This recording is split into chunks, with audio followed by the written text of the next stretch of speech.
Good morning. આજનો આપણો પ્રશ્ન છે ઉદ્વિકાસના આધારે સજીવોનું વર્ગીકરણ. તો ઉદ્વિકાસના આધારે સજીવોનું વર્ગીકરણ વિશે આજે આપણે અભ્યાસ કરવાનો છે. ઉદ્વિકાસ અને વર્ગીકરણને ઇંગ્લિશમાં ઇવોલ્યુશન એન્ડ ક્લાસિફિકેશન કહેવામાં આવે છે. તો સ્ક્રીન પર તમે જોઈ શકો છો કે આ ઉદ્વિકાસ સમજતા પહેલાં આપણે જૈવ ઉદ્વિકાસનો સિદ્ધાંત ચાર્લ્સ ડાર્વિન નામના વૈજ્ઞાનિકે આપ્યો હતો. તો આ તમારે યાદ રાખવાનું.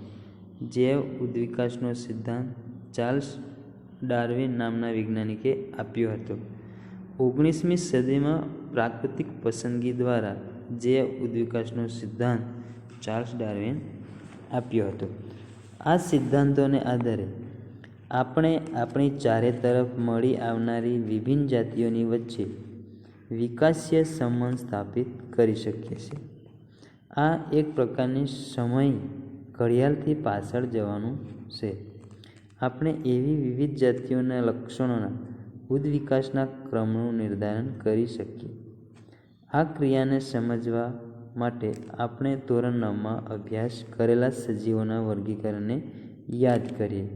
તો સજીવોના વર્ગીકરણ વિશે આપણે ધોરણ 9માં પણ અભ્યાસ કરી ચૂક્યા છે.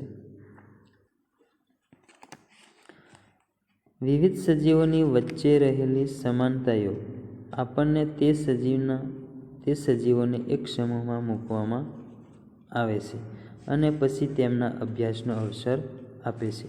તો વિવિધ સજીવોની વચ્ચે રહેલી સમાનતાઓને આધારે આપણે તેમનો એક સમૂહ બનાવીએ છીએ. એટલે કે સમાનતા જે સજીવોની અંદર આપણને જોવા મળે છે તેવા સજીવોને આપણે એક સમૂહમાં ગણીએ છીએ અને પછી તેમનો આપણે અભ્યાસ કરીએ છીએ. તેના માટે કયા લક્ષણો સજીવોની વચ્ચે આધારભૂત વિભિન્નતાઓનો નિર્ણય કરે છે અને તેના માટે કયા લક્ષણો વચ્ચે મહત્વપૂર્ણ ઓછા ભેદનો નિર્ણય લેશે. પ્રશ્ન છે, લક્ષણો વિશે આપણો અભિપ્રાય શું છે?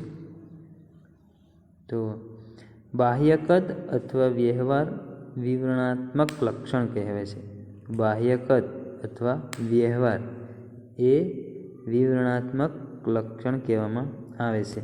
જો એને બીજા શબ્દોમાં કહીએ તો વિશેષ એટલે વધુ. બીજા શબ્દોમાં કહીએ તો વિશેષ રીતે અથવા વિશેષ કાર્યનું લક્ષણ કહેવાય છે. તો બાહ્ય કદ અથવા વ્યવહાર વિવરણાત્મક લક્ષણ કહેવાય છે અને બીજા શબ્દોમાં આપણે કહીએ તો વિશેષ રીતે અથવા વિશેષ કાર્યનું લક્ષણ કહેવાય છે. આપણને એટલે કે પ્રાણીઓને 4 પગ હોય છે. આ એક લક્ષણ છે. તો આપણને 4 પગ હોય છે, આ એક લક્ષણ છે. વનસ્પતિઓમાં પ્રકાશ સંશ્લેષણ થાય છે. તો વનસ્પતિઓ પણ પ્રકાશની હાજરીમાં પ્રકાશ સંશ્લેષણની ક્રિયા કરે છે અને આપણને ખબર છે કે પ્રકાશ સંશ્લેષણની ક્રિયા દરમિયાન વનસ્પતિ કાર્બન ડાયોક્સાઇડ વાયુનો ઉપયોગ કરે છે અને ઓક્સિજન વાયુ મુક્ત કરે છે. તો વનસ્પતિઓમાં પ્રકાશ સંશ્લેષણ થાય છે, આ પણ એક લક્ષણ જ કહેવાય.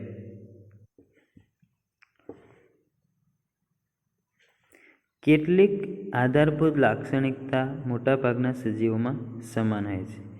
તો કેટલાક લક્ષણો આપણને મોટાભાગના સજીવોમાં સમાન જોવા મળે છે. કોષ બધા સજીવોનો આધારભૂત એકમ છે. તો કોષ દરેક સજીવનો આધારભૂત એકમ ગણવામાં આવે છે. કોષને બધા સજીવોનો આધારભૂત એકમ તરીકે માનવામાં આવે છે. વર્ગીકરણના આગળના સ્તર પર કોઈ લાક્ષણિકતા મોટાભાગના સજીવોમાં સમાન જ હોય છે. તો વર્ગીકરણના આગળના સ્તર પર કોઈ લાક્ષણિકતા મોટાભાગના સજીવોમાં સમાન જ હોય છે, પરંતુ બધા સજીવોમાં હોતું નથી અને બધા સજીવોમાં જોવા મળતું નથી. કોષની સંરચનાની આધારભૂત લાક્ષણિકતાનું એક ઉદાહરણ કોષમાં કોષ કેન્દ્રની હાજરી હોવી કે ન હોવી તે છે, જે વિવિધ સજીવોમાં ભિન્ન હોય છે એટલે કે અલગ હોય છે. ઉદાહરણ તરીકે જીવાણુ કોષ એટલે કે બેક્ટેરિયાનો કોષ. તો જીવાણુ કોષમાં સુવિકસિત કોષ કેન્દ્ર હોતું નથી. તો બેક્ટેરિયાના કોષમાં સુવિકસિત કોષ કેન્દ્ર આપણને જોવા મળતું નથી. જ્યારે મોટાભાગના બીજા સજીવોના કોષોમાં કોષ કેન્દ્ર સુવિકસિત મળી આવે છે. જ્યારે મોટાભાગના બીજા સજીવોના કોષોમાં કોષ કેન્દ્ર આપણને સુવિકસિત મળી આવે છે.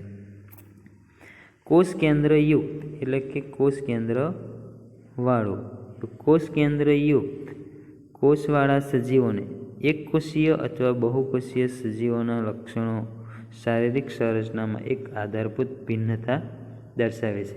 કોષ કેન્દ્રયુક્ત એટલે કે કોષ કેન્દ્ર વાળું. તો કોષ કેન્દ્રવાળા કોષવાળા સજીવોને એકકોષીય અથવા બહુકોષીય સજીવોના લક્ષણો શારીરિક સંરચનામાં એક આધારભૂત ભિન્નતા દર્શાવે છે. તો જે સજીવનું શરીર એક કોષથી બનેલું હોય એને એકકોષીય સજીવો કહેવામાં આવે છે, અને જે સજીવનું શરીર 2 કે 2થી વધુ કોષોનું બનેલું હોય એને બહુકોષીય સજીવો કહેવામાં આવે છે. જે કોષો તેમજ પેશીઓના વિશિષ્ટીકરણના કારણે હોય છે. બહુકોષીય સજીવોમાં પ્રકાશ સંશ્લેષણ થવું કે ન થવું તે વર્ગીકરણનું આગળનું સ્તર છે.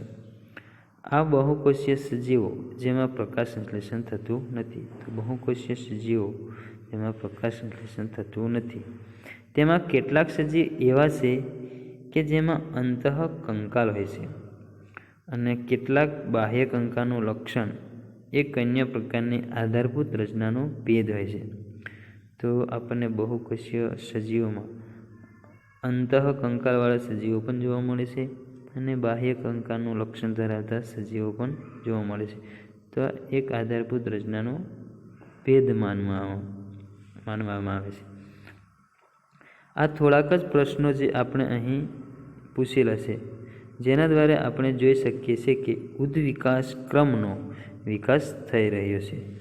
તો આ ઉદાહરણો પરથી આપણે એવો અનુમાન કરી શકીએ કે ઉદ્વિકાસ ક્રમનો વિકાસ થઈ રહ્યો છે, જેને આધારે વર્ગીકરણ માટે સમૂહ બનાવી શકે છે. જેના આધારે આપણે વર્ગીકરણ માટે સમૂહ બનાવી શકીએ છીએ. તો નેક્સ્ટ ફકરામાં તમે જોઈ શકો છો સ્ક્રીન પર.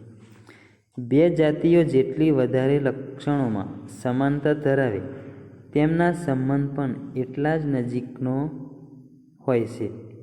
2 જાતિઓ જેટલી વધારે લક્ષણોમાં સમાનતા ધરાવે એટલે કે સમાનતા જોવા મળે તેમના સંબંધ પણ એટલો જ નજીકનો હોય છે. જો 2 જાતિઓ વચ્ચે આપણને સમાનતા જોવા મળે તો એમનો સંબંધ પણ એટલો જ નજીકનો હોય છે.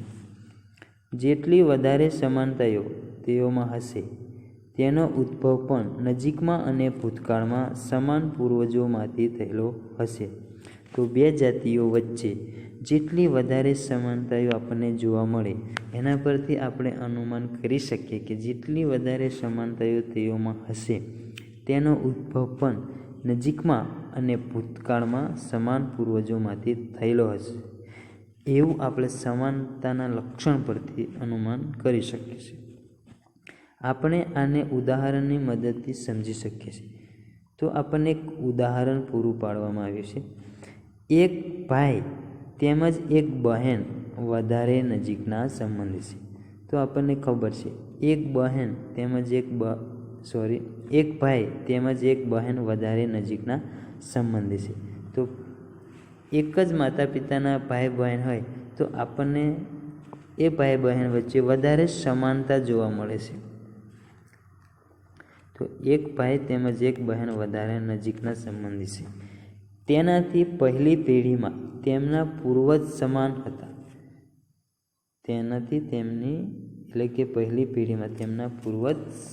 હતા. એટલે કે તેઓ એક જ માતા પિતાના સંતાન છે. તો એક ભાઈ તેમજ એક બહેન વધારે નજીકના સંબંધી છે. કેમ? તો તેઓ એક જ માતા પિતાના સંતાન છે, એટલે આપણને સમાનતા જોવા મળે છે. છોકરીના કાકાના કે મામાના ભાઈ બહેન પણ તેનાથી સંબંધિત હોય છે. છોકરીના કાકાના કે મામાના ભાઈ બહેન પણ તેનાથી સંબંધિત હશે, પરંતુ તેના પોતાના ભાઈથી ઓછો નજીકનો સંબંધ છે. તેનું મુખ્ય કારણ એ છે કે તેઓ પૂર્વજ સમાન છે.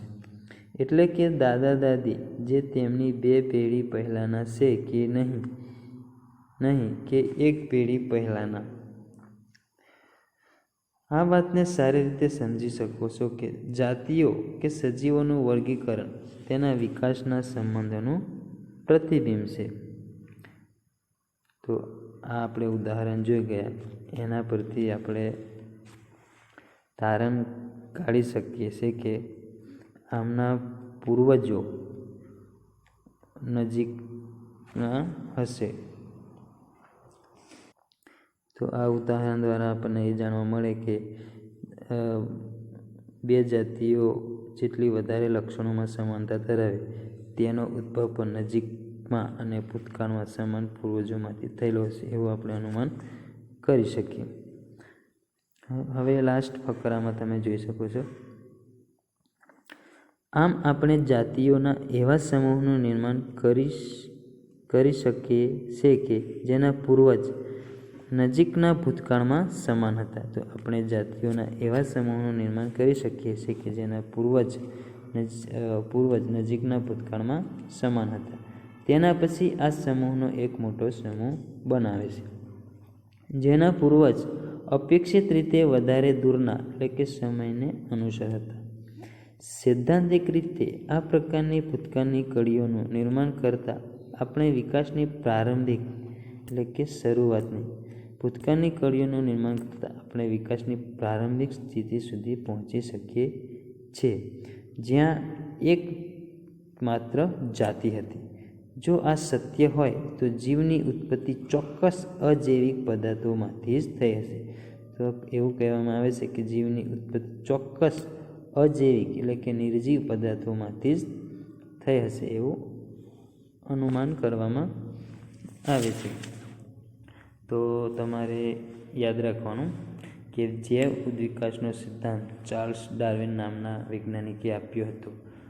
19મી સદીમાં પ્રાકૃતિક પસંદગી દ્વારા જૈવ ઉદ્વિકાસનો સિદ્ધાંત આપ્યો હતો. આ પ્રશ્ન 1 માર્ક્સની અંદર પૂછાઈ શકે છે. તો આ રીતે તમે ઉદ્વિકાસ અને વર્ગીકરણને સમજી શકો છો.